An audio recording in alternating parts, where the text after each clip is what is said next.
주옵소서. 주 예수님의 이름으로 기도하옵나이다. 아멘. 주일학교 학생들 손 들어봐요. 주일학교 하나, 주일학교 5, 2명, 3명, 4명, 5, 6, 7, 8명 왔네요. 8명. 야, 우리 주일학교 이렇게 같이 드리니까 좋으네요. 내리세요. 이제 계속 들고 있지만 힘들어요. 애들하고 예배 드리고죠, 엄청나게 활력이 있어요. 저는 제가 목회를 주일학교 전도사로 시작을 했거든요. 그리고 주일학교 전도사로 시작을 해서 저는 원래 아예 그냥 어린이 사역만 하려고도 생각을 했어요. 워낙 제가 어린이를 좋아했거든요. 근데 이제 그 마음이 변하더라고요. 자꾸 변해서 지금 이제 어른 상대 목회를 하는데, 한동안은 제가 어린이들 사역만 하려고 했던 적도 있어요. 그만큼 애들이 하고 저하고 코드가 잘 맞아요. 저는 워낙 장난치는 걸 되게 좋아했거든요. 원래 제가 어렸을 때 별명이 뭔지 아세요? 모를 거예요. 제 별명이 까불이야, 까불이. 엄청나게 까불고 다녔어요. 장난 좋아하고 까불이. 지금 보니까 서영이도 까불이, 서준이도 까불이, 서진이도 까불이, 다 까불이. 어린이들은 다 거의 다 까불이에요. 애들이 또 가만히 내성적으로 가만히 있어도 또 이게 문제야. 저 애들은 까불까불 돼야 이게 집안에 활력이 있지. 그러니까 까부는 게 절대 잘못이 아닙니다. 저도 까불다가 목사 됐어. 네? 하나님 앞에 까불까불 살았다니까. 제가 어렸을 때요, 까불이가 목사가 됐어요. 저 되게 산만했어요. 어렸을 때 엄청 산만하고, 그랬던 사람을 하나님이 딱 목사로 삼으셨잖아. 넌 놀기만 좋아하고, 책가방 내려놓으면 친구들하고 골목에서 뭐 연탄 깨가지고, 지금 이 겨울에 연탄 깨서 막 던지기 장난하고 엄청나게 놀고 다녔어요. 그 까불이가 이 목사가 됐잖아. 그러니까 애들이 까분다고 그래서 걔네들이 이상한 애들이 아니에요. 저는 잘 놀았기 때문에 제가 목사가 됐다고 생각해요. 성격 웬만하면 저 성격 그대로 좋죠? 안 좋아요? 좋다고 물어보는데 안 좋다고 할 수도 없고, 이 정도면 좋은 거예요. 목사들 중에도 얼마나 삐지기 잘하고 편애하고 이런 목사가 많은데 모릅니까? 여러분 잘 몰라요? 네, 저는 성격 좋은 겁니다. 제 친구들을 봐도 알아. 저는 중상이에요. 중상. 아주 좋은 성격의 사람이야. 자, 이게 까불까불 놀아서 이렇게 된 거예요. 저는 그 어렸을 때 우리 어머님이 저를 방임해 주신 걸 감사해요. 우리는 그냥 방임해서 다 칠남매 키우시니까 뭐 일일이 다 이렇게 개인 지도를 못해서, 야, 그냥 알아서 다 크는 거야. 알아서 다 크는 거예요.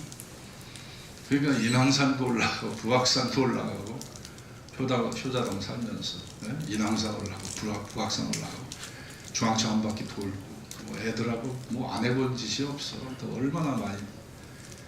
옛날에는 막 초인종 요비링이라고 그랬어요. 요비링 누르고 다 도망 다니고 참 별의별 짓 다 하고 살았습니다.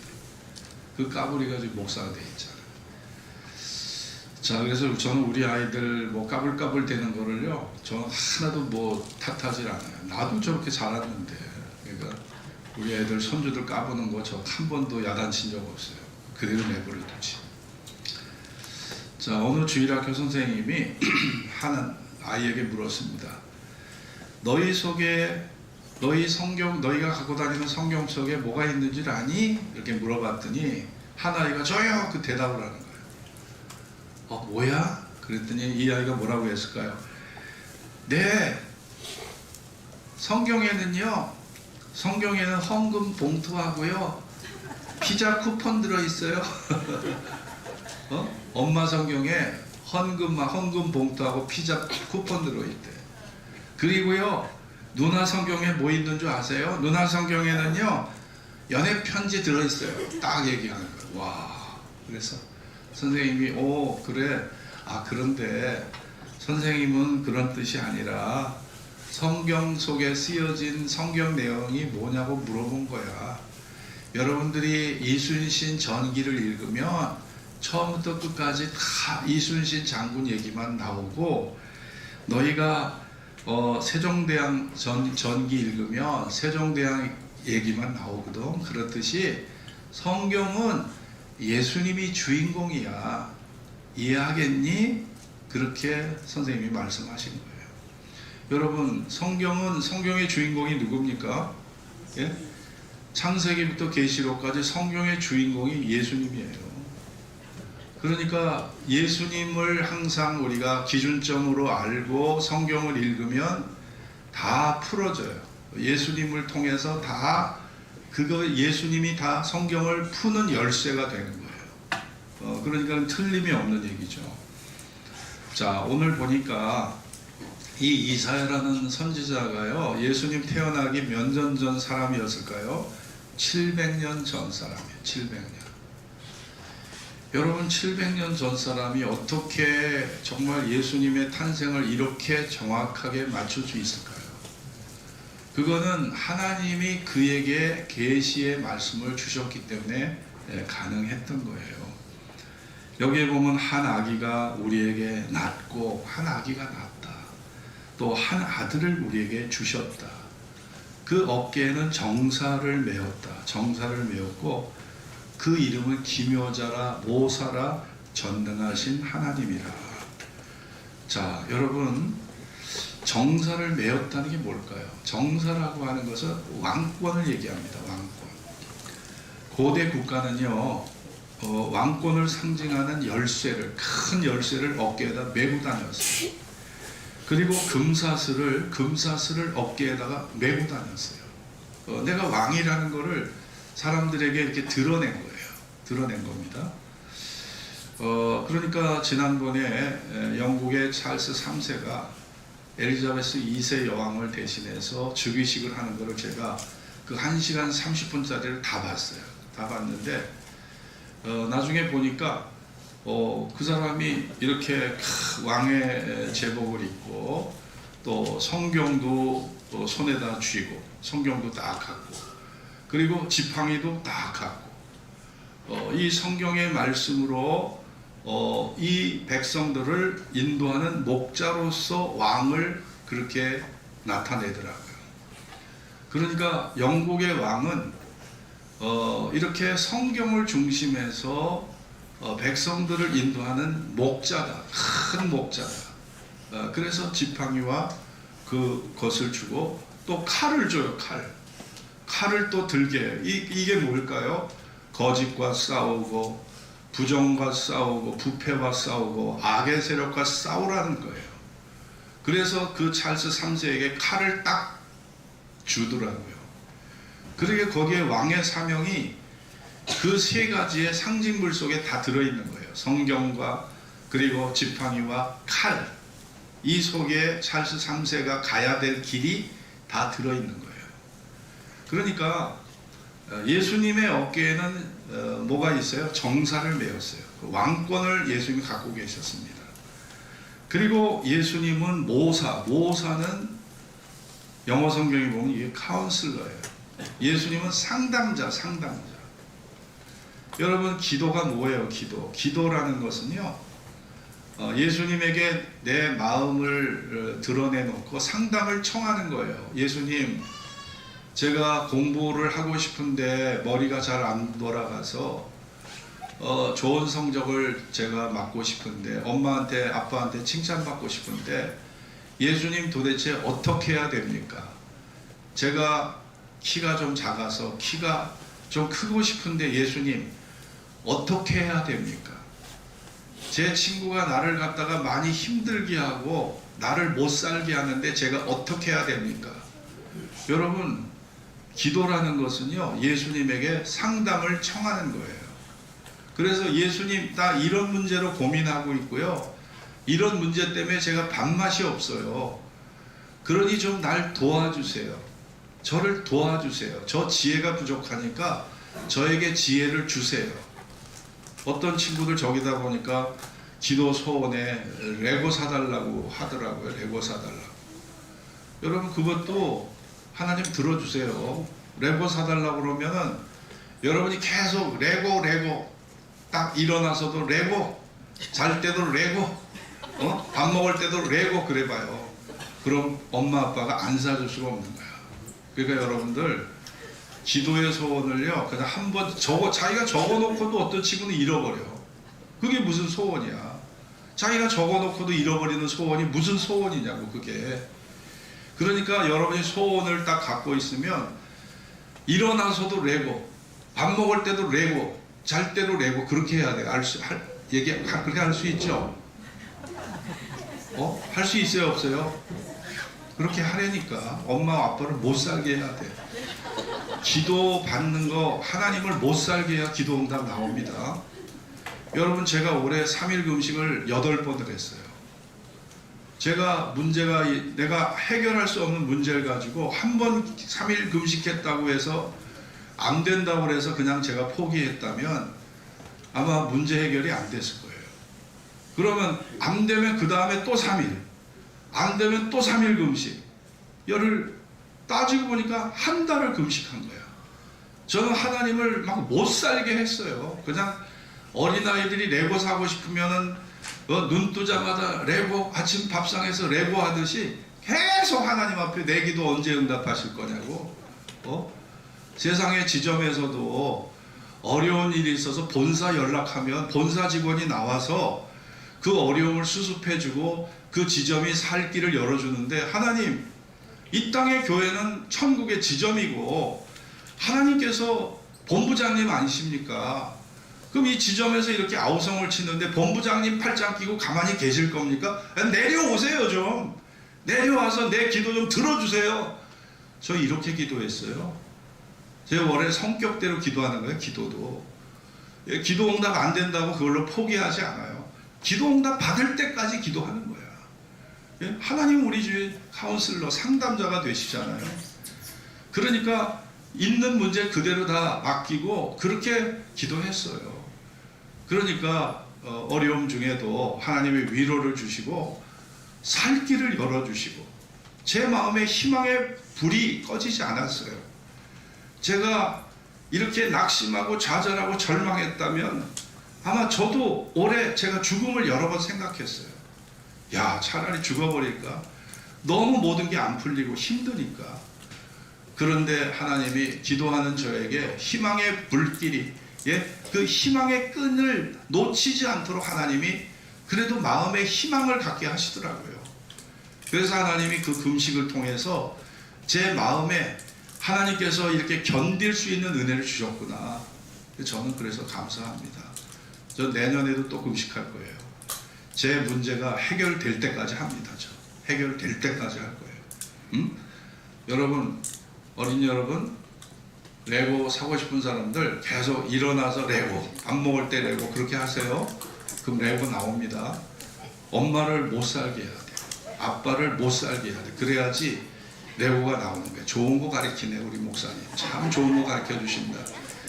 뜻을 잘 이해하세요. 여러분을 시달리게 하라는 게 아니라 목표를 정했으면 끝까지 목표를 이룰 때까지 노력하라는 얘기지. 이해를 잘 하셔야 돼요. 아셨죠? 이해를 잘 하셔야 돼요. 자, 그래서 여기 보면은 그리고 예수님을 기묘자라고 불렀어요. 기묘자가 무슨 뜻인가요? 기묘자가 영어로 보면 이게 원더풀이에요. 놀라운 분, 놀랍다. 예수님이 놀랍다. 이게 헬라말로 보니까 따라해 봅시다. 펠레가 브라질 유명한 축구 선수 중에 펠레 있죠? 펠레 알아요? 펠레 알아요, 여러분? 예, 펠레 알죠. 이 펠레가 히브리 말로는 이게 뭐냐면 이게 기묘자예요. 기묘자가 뭐냐? 우리의 상상을 초월하는 놀라운 분. 따라해 봅시다. 우리의 상상을 초월하는 놀라운 분.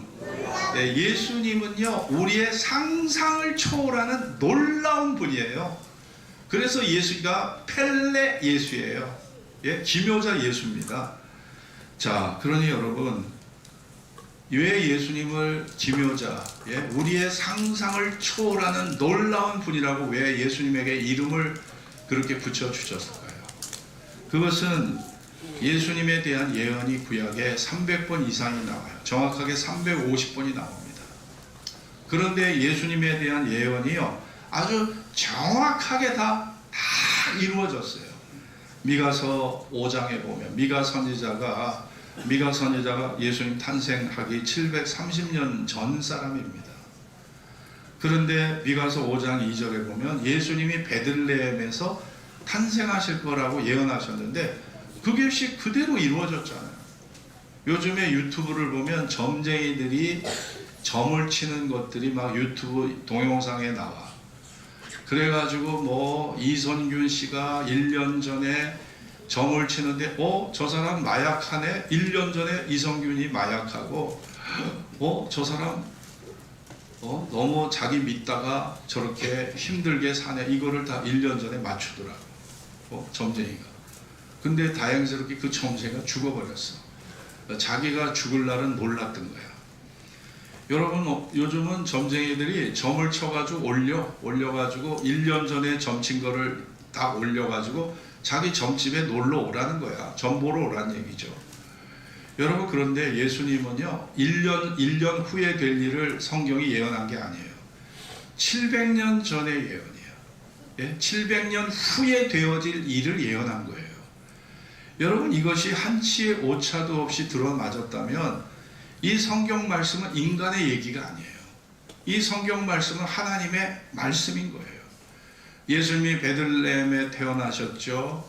나귀를 타고 예루살렘에 입성하셨죠. 그리고 부자와 함께 그 묘실, 부자의 묘실에 안치되셨고, 예수님의 옷이 제비 뽑혔고 옆구리에 창에 찔리시고, 자, 이것이 성경에 다 예언이 된 것이 그대로 다 100% 들어맞았다면, 아니 점쟁이가 1년 후에 될 일을 알아맞혀도 용하다고 해서 다 점집에 그 점집 찾아다녀 사람들이. 그런데 700년 전에 예언을 하셨다? 그리고 그 예언이 한치의 오차도 없이 들어맞았다? 여러분, 그래서 성경은 신뢰받을 만한 책입니다. 소설이 아니에요. 이 성경을 갖다가 어떻게든지 파괴하려고 난도질을 하고 거짓을 지어가지고 예수님을 어떻게든지 메시아의 지위에서 예수님을 강등시켜서 떨어뜨리려고 마귀가 온갖 수단을 다 동원해서 온갖 소설을 쓴 이야기가 역사 속에 수없이 많았어요. 그러나 결국은 진실이 승리하는 거예요. 그 예수님의 십자가를 어떻게 부정해요? 예수님의 부활을 어떻게 부정합니까? 예수님이 부활하지 않았다면, 아니 베드로 같은 사람은 계집종 앞에서도 예수님을 모른다고 3번이나 부인한 사람인데, 이 겁쟁이가 어떻게 전도자가 되고 어떻게 예루살렘 교회 수장이 될 수 있었겠습니까? 예수님의 부활을 목격했기 때문에 핍박자 사울이 전도자 바울로 변한 거 아니에요? 그러니까 예수님의 부활이 없었다면 사도행전 역사가 쓰여질 수가 없었던 거예요. 생각해 보세요. 여러분, 세상에 많고 많은 진실 중에 성경만큼 진실한 책이 없어요. 그러니까 여기다가 우리가 우리의 목숨을 걸고 우리의 미래를 걸고 죽음 이후의 운명을 이 말씀에 거는 겁니다. 저도 목회 43년을 해왔어요. 제 인생을 저는 이 말씀에 걸고 사는 사람입니다. 믿어도 되고 안 믿어도 되고가 아니에요. 제 인생이 다 여기에 걸렸어요. 이 말씀에 다 여기에 걸려 있는 거예요. 제 미래도 이 말씀에 다 걸려 있는 거예요. 그러나 저는 한치 1%도 의심하지 않는 것은 하나님께서 진실한 분이고 거짓된 분이 아니기 때문에, 제 인생을 살아오면서 하나님의 사랑을 알고 그분의 진실을 알기 때문에 저는 하나님에 대해서 의심하지 않는 것입니다. 여러분, 그래요. 예수님은 오늘도 우리에게 말씀하시기를, 예수님은 사마리아 여인이 우물을 기르러 왔을 때 예수님이 하신 말씀이 뭐예요? 이 물을 먹는 자마다 다시 목마르려니와 내가 주는 물을 먹는 자는 영원히 목마르지 아니하리니 나의 주는 물은 그 속에서 영생하도록 솟아나는 샘물이 되리라. 예수님이 주시는 물이, 그거를 받아 마시는 자는 그것이 영생하도록 솟아나는 샘물이 된대요. 샘물이 된대요. 얼마 전에 어떤 70대 할머니가 70대 할머니가 횡단보도 건너려고 그 서 있다가 버스가요, 시내버스가 이 할머니와 여러 사람 열 몇 명을 들이받았어. 그 할머니가 그 자리에서 즉사해버렸어. 70대 할머니가. 너무 안타깝더라고요. 이 할머니는 이제 결혼 50주년 기념식을 앞두고 있었고 너무나 즐겁고 행복하게 사는 할머니인데, 그 할머니가 버스 기다리고 버스 정류장에서 이제 그 횡단보도 이제 건너려고 하다가 죽어버린 거예요. 그 자리에서 죽어버렸어요. 야, 여러분, 사람은 다 행복하게 영원히 살고 싶지만은 때가 되면 다 가야 돼요. 죽어야 돼. 목사님, 저도 죽어요. 저도 이제 지금 앞으로 오래 살아야 20-30년이에요. 오래 살아야 그건데, 여러분, 여기서 이 세상에서 영원히 살 수 있는 사람 아무도 없습니다. 아무도 없어요. 그러니까 항상 우리는 죽음을 준비해야 돼요. 러시아의 유명한 소설가 중에서 도스토예프스키라는 사람이 있어요. 우리 어린이들만 따라해 봅시다. 도스토예프스키. 발음이 좀 어려워요. 도스토예프스키. 떡볶이 달라는 얘기 들리잖아. 다시 도스토예프스키.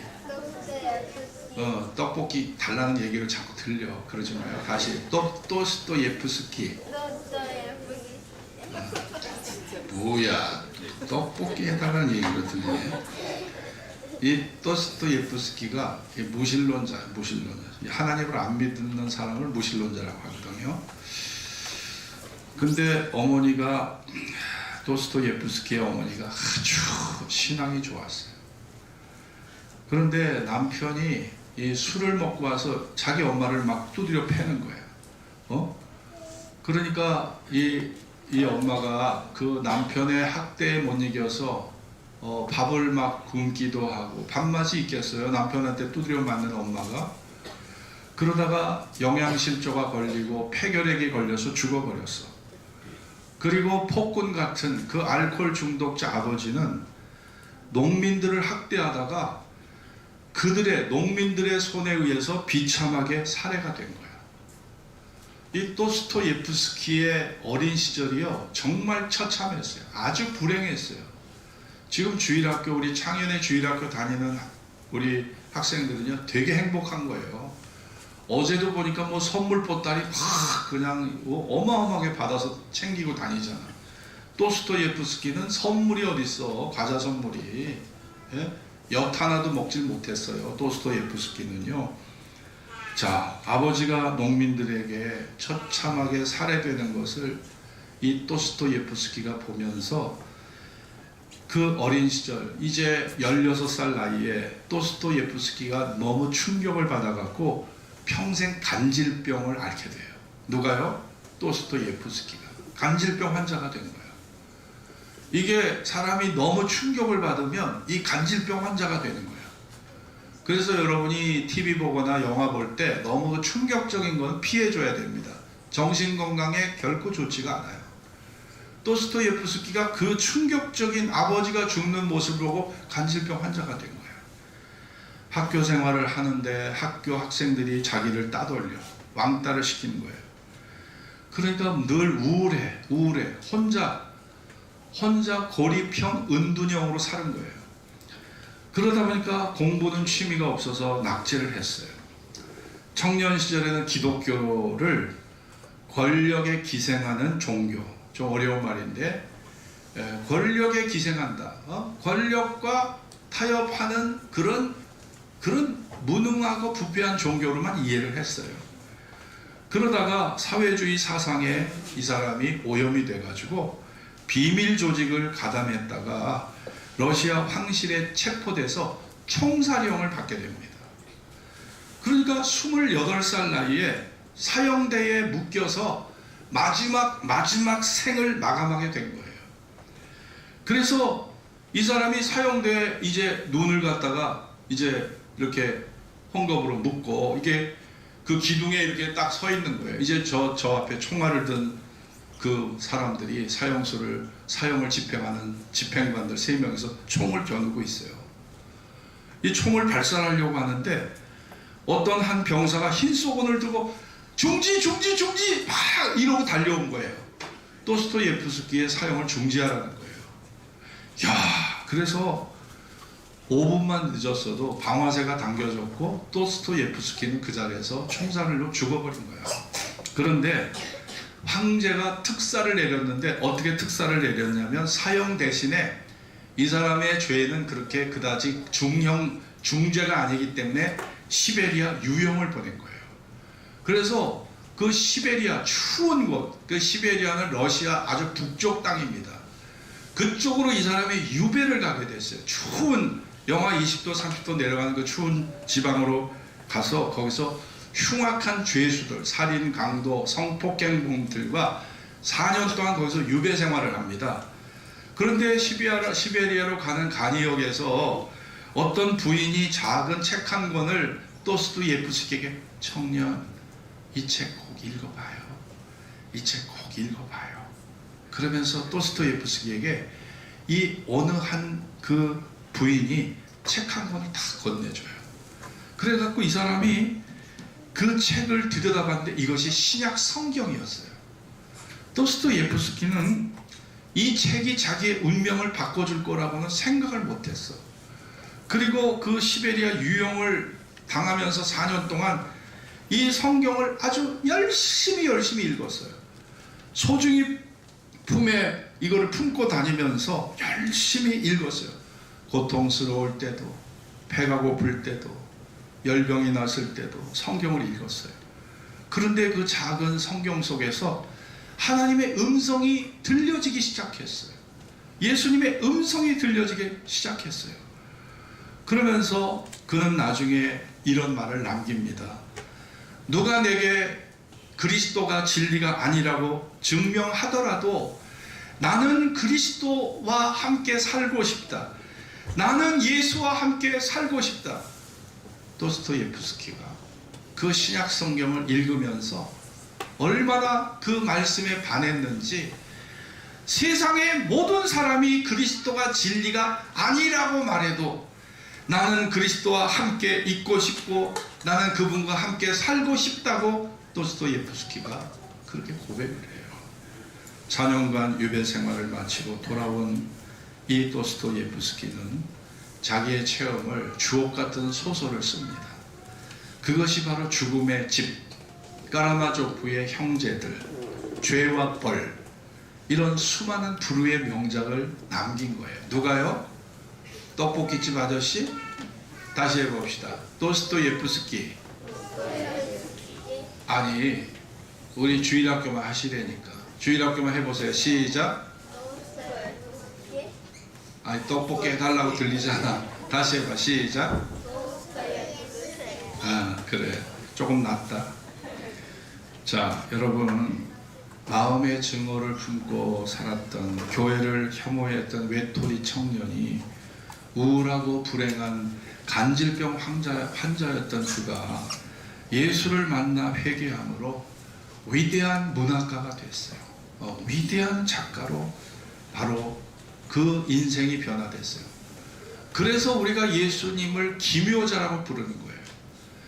예수님이 우리 마음에 들어오면, 예수님의 말씀이 우리의 마음에 들어오면 놀랍고 이상하리만큼 내 존재가 예수님 안에서 변화되는 거예요. 저도 제가 주일학교 때 까불이였다니까. 까불이. 제 별명이 까불이야. 까불이. 이 까불이가 지금은 목사가 돼 있잖아. 이거 누가 변화시켜 주신 거예요? 기묘자 예수가 저를 변화시켜 주신 거예요. 기묘자 예수. 예? 펠레 예수가 저를 이렇게 변화시켜 주신 겁니다. 우리 주일학교 여러분도, 여러분이 예수님이 여러분 마음에 들어가시고 여러분의 마음속에 주님의 말씀이 들어가시면 그 기묘자 예수, 펠레 예수가 여러분에게 큰 변화를 주실 것입니다. 여러분, 이제 기묘자 예수, 우리의 경험, 우리의 상상을 초월하시는 분, 그분이 바로 이 땅에 아기 예수로 오셨다는 것을 우리가 생각하고, 그 기묘자 예수를 만나는 사람은 진실하게 그분을 사랑하게 되고 그분 안에서 변화돼서 놀라운 모습으로 하나님의 뜻을 열매 맺는 사람으로 변화될 것을 믿습니다. 이 아기 예수로 오신, 기묘자 예수로 오신 그 예수님을 이번 성탄절에 꼭 만나는 여러분이 되길 바랍니다. 기도하겠습니다. 자, 기도할 때 같이 따라해 봅시다.